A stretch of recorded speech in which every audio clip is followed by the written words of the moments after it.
ప్రియమైన సహోదరి సహోదరులను యేసుక్రీస్తు ప్రభునామములో రూత్ ప్రేయర్ ఫెలోషిప్లోకి ఆహ్వానిస్తున్నాము.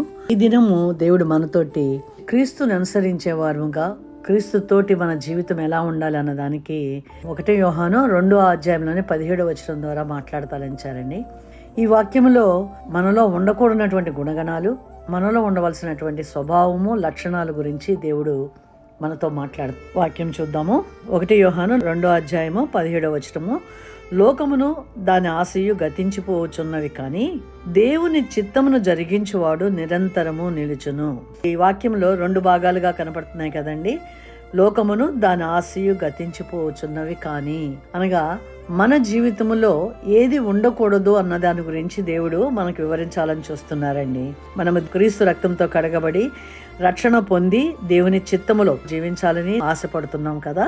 మనలో ఉండకూడనటువంటి లక్షణం ఏమిటి అంటే 1 యోహాను 2 వచనంలో చెప్తున్నారు. లోకం అంటే మనం అనుకుంటాం కదా, భౌతికమైన ప్రపంచంలోని విషయాలు అనుకుంటాం. కానీ దేవుని చిత్తమునకు వ్యతిరేకముగా జీవించటమే లోకం అండి. దేవుని చిత్తానికి వ్యతిరేకమైన జీవన విధానం ఏమిటి అని అంటే 16లో వివరించబడుతుంది. లోకములో ఉన్నదంతయు అనగా శరీరాశయు, నేత్రాశయు, జీవపుడమును తండ్రి వలన పుట్టినవి కావు, అవి లోక సంబంధమైనవి. ఈ శరీరాశ, నేత్రాశ, జీవపు డంబము మనలో ఉండకూడదన్నది దేవుని యొక్క ఆలోచన అండి. యేసు ప్రభువును కూడా దుష్టుడు అదే 3 విషయాల్లో శోధించాడు. వాటిని మనం జయించాలని దేవుడు కోరుకుంటున్నాడు. ఆ వాక్యం చూద్దాము. మత్తయి సువార్తలోని 4 1 వచనం చూద్దాము. అప్పుడు యేసు అపవాది చేత శోధింపబడుటకు ఆత్మ వలన అరణ్యమునకు కొనుపోబడెను. 40 దినములు 40 రాత్రులు ఉపవాసం ఉండిన పిమ్మట ఆయన ఆకలి కొనగా ఆ శోధకుడు ఆయన యొద్దకు వచ్చి, నీవు దేవుని కుమారుడు అయితే ఈ రాళ్లు రొట్టెలగునట్లు ఆజ్ఞాపించమని. అందుకు ఆయన, మనుషుడు రొట్టె వలన మాత్రము కాదు గాని దేవుని నోట నుండి వచ్చు ప్రతి మాట వలన జీవించును అని వ్రాయబడి ఉన్నదనిను. ఈ వాక్యము ఓల్డ్ టెస్ట్మెంట్ లో ద్వితీయోపదేశకాండంలో రాయబడి ఉంటాయండి. యేసు ప్రభు ఆ వాక్యాన్ని చదివి ఉన్నారు కనుక వాక్యముతోనే సాతాన్ని ఎదుర్కొన్నారు. ఎల్లప్పుడూ కూడా మనం వాక్యమును ధ్యానిస్తూ వాక్యానుసారమైన జీవితం జీవించాలని మనం కోరుకుంటున్నాము. వాక్యమును ధ్యానించడం అనేది ఎంతో చాలా ప్రాముఖ్యమైనది. అదే మాట ఇక్కడ యేసు ప్రభువు కూడా సాతాను శోధించినప్పుడు రాళ్లను రొట్టెలు చేయమన్నప్పుడు రొట్టె వల్ల కాదు గాని మనిషి జీవించేది దేవుని నోటి నుంచి వచ్చే మాట వలన, అనగా పరిశుద్ధమైనటువంటి ఈ జీవము కలిగిన వాక్యం వలన మాత్రమే మనిషి జీవించగలడు అని చెప్తున్నారు. అది శరీరాశ అండి. మరి నేత్రాశ అనగా అంతటా అపవాది పరిశుద్ధ పట్టణమునకు ఆయనను తీసుకుని పోయి దేవాలయము శిఖరమున ఆయన నిలవబెట్టి, నీవు దేవుని కుమారుడు అయితే క్రిందకి దుముకుము, ఆయన నిన్ను గూర్చి తన దూతలకు ఆజ్ఞాపించెను, నీ పాదం ఎల్లప్పుడూ రాతికి తగలకుండా వారు నిన్ను చేతులతో ఎత్తుకొందురు అనే మాట చెబుతున్నాడు. అంటే మనము దేవుని చిత్తమాన ఎతకక ముందు మనకి ఎలా అనిపిస్తుంది అంటే ఇది నాకు కావాలి, నా కొరకే అని ఒక రొంపిలోకి పడిపోతున్నామా అన్నట్లుగా కొన్నిసార్లు మనకి ఒత్తిడి వస్తూ ఉంటుంది. అలాంటప్పుడు మనము దాన్ని ఎదుర్కోవటానికి మనకు దగ్గర ఉన్నటువంటి ఆయుధం ఏంటండి? మనం ప్రార్థన. ఇక్కడ సాతాను ఏం చెబుతున్నాడండి? నీవు దేవుని కుమారుడు కాబట్టి దేవుడు రక్షిస్తాడు. మనము కూడా అలాగే అనుకుంటాం, ఇది దేవుని చిత్తమేమో, ఇది దేవుడు చూపించిందే కాబట్టి ఈ ఆలోచన వచ్చిందని. అందుకునే ఇక్కడ ఏం చెబుతున్నారంటే యేసు ప్రభువైన నీ దేవుని నీవు శోధింపవలదని మరి ఒక చోట వ్రాయబడి ఉన్నదని చెప్పాను. అంతే కదండి. మన కోరికని దేవుని చిత్తమే అని చెబుతూ అది జరిగించకపోతే దేవుణ్ణి మనము శోధించినట్టే కదా. అలాంటిది మనము చేయకూడదు, అలాంటి నేత్రాశ మనకు ఉండకూడదని దేవుడు ఇక్కడ వివరిస్తున్నారు.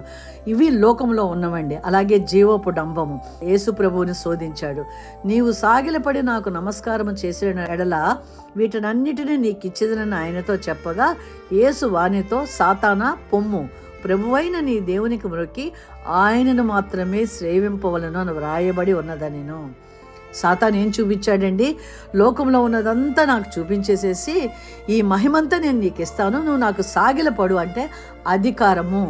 ఆ అధికారము మనలో ఆ గర్వాన్ని తీసుకుని వస్తుంది. నేను గొప్పగా చదువుకున్నాను లేదా నాకు పెద్ద ఉద్యోగం ఉన్నదనే అహంకారము, ఆ యొక్క గొప్పతనాన్ని చూపించడానికి మనం ప్రయత్నం చేస్తూ ఉంటాము. అది తప్పు అన్నదే ఈ జీవపు డంబము కండి. ఇవి 3 కూడా 1 యోహాను 2వ అధ్యాయంలోని 17వ వచనం ప్రకారము మనలో ఉండకూడదు. అందుకనే లోకమును దాని ఆశయు, ఎప్పుడైతే ఈ శరీరాశ నేత్రాశ జీవపు డంబంలో పడిపోతాము, మనము రక్షణ పొందినా కూడా దేవుని మార్గంలో ఉండము అనే దేవుడు ఇక్కడ వివరిస్తున్నారండి. మనము ఆ యొక్క స్థితి నుంచి, ఆ భౌతికపరమైనటువంటి లోక విషయాల నుంచి మనం బయటకు వచ్చి మనం చేయవలసింది ఏమిటి అని అంటే, దేవుని చిత్తమును జరిగించువాడు నిరంతరము నిలుచును. దేవుని యొక్క ఉద్దేశం అదేనండి. అందుకనే ఆయన సన్నిధిలోకి వెళ్ళినప్పుడు మన జీవితంలో ఏమి జరగాలి అన్నది దేవుడు మనకి వివరిస్తారండి.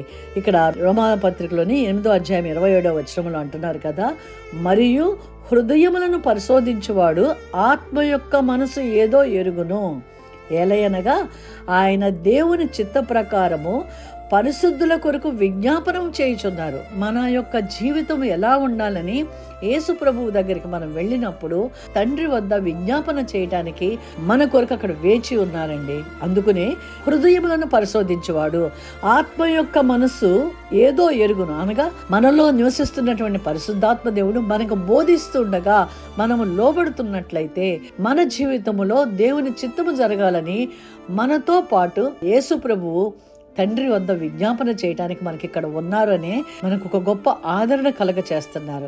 మనం చుట్టూతో ఉన్న ప్రపంచము ఎంతో స్వార్థపూరితంగా ఉంది. కాబట్టి ఆ స్వార్థపూరితమైనటువంటి జీవన విధానంలోకి మనం వెళ్లకుండా కలుషితం లేని జీవితం మనం జీవించాలి అంటే దేవుని చిత్తమును వెతుకుతూ ఉండాలండి.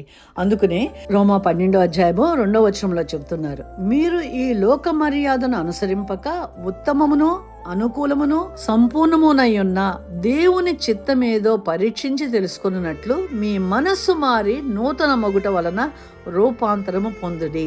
మనస్సు మారి మనం అనుకుంటున్నాము రక్షణ పొందటానికి ముందు మనం మారు మనసు పొందాము, రక్షణ పొందాము అనే దగ్గర ఆగిపోకుండా మనలో నివసిస్తున్న పరిశుద్ధాత్మని యొక్క సహవాసముతో, ఇప్పుడు చెప్పుకున్నాము 8వ అధ్యాయం 27వ వచనంలో మన కొరకు విజ్ఞాపన చేసే మన యేసు ప్రభువు పరిశుద్ధాత్మ దేవుడు ఉన్నారండి.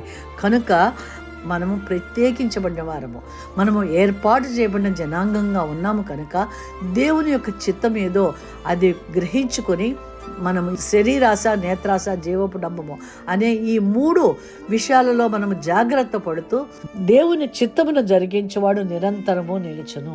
యోహాను సువార్తలోని 3:16 ఉంది కదా, ఆయన యందు విశ్వసించేవాడు నశింపక నిత్య జీవములోకి. ఎక్కడుంటామండి మనము? మన మరణానంతరము కూడా ఏ వ్యక్తి అయినా క్రీస్తుని ఎరిగిన వారు ఎరగని వారు కూడా పరలోకానికి వెళ్ళాలనే కదా, స్వర్గానికి వెళ్ళాలనే కదా అందరి ఆలోచన. అది మనకి ఇక్కడే ప్రమాణము చేయబడి ఉందండి. ఎప్పుడైతే ఈ లోక మర్యాదను అనుసరింపక మనము దేవుని చిత్తాన్ని వెతుకుతూ జీవిస్తామో మన జీవితంలో నేను మీకు తోడై ఉన్నానని సెలవిస్తున్నారండి. గొప్ప వాగ్దానం చేస్తున్నారండి దేవుడు. మరి వాక్యాన్ని బట్టి దేవుని కృతజ్ఞతలు తెలియజేస్తూ ప్రార్థన చేసి ముగించుకుందాం. సర్వశక్తిమంతుడైన దేవా, నా తండ్రి, క్రైస్తవ జీవితంలో నాయన ఉండవలసిన లక్షణాలు, ఉండకూడని లక్షణాల గురించి మీరు వివరించినందుకు కృతజ్ఞతాస్తుతులు చెల్లిస్తున్నాం ప్రభా. నాయన మాలో శరీరాశ నేత్రాశ ఆ జీవపు డంబము మాలో లేకుండా మేము జీవించాలంటే పరిశుద్ధాత్మ దేవుని యొక్క సహవాసం మాకు ఎంత అవసరమై ఉన్నది. రోమా 8:27లో సెలవిచ్చినట్టుగా మా హృదయములను పరిశోధించి ఆత్మ యొక్క మనసు ఏదో మేము ఎరిగి మీ చిత్తంలో జీవించడానికి మాకు సహాయం చేయమని యేసు నామములో ప్రార్థించి వేడుకొంచున్నాము తండ్రి. ఆమేన్. ఎవరికైనా ప్రార్థన అవసరం ఉన్నట్లయితే డిస్క్రిప్షన్లో ఉన్నటువంటి ఫోన్ నెంబర్కి ఫోన్ చేయండి, మీకు ప్రార్థనా సహాయాన్ని అందించగలము.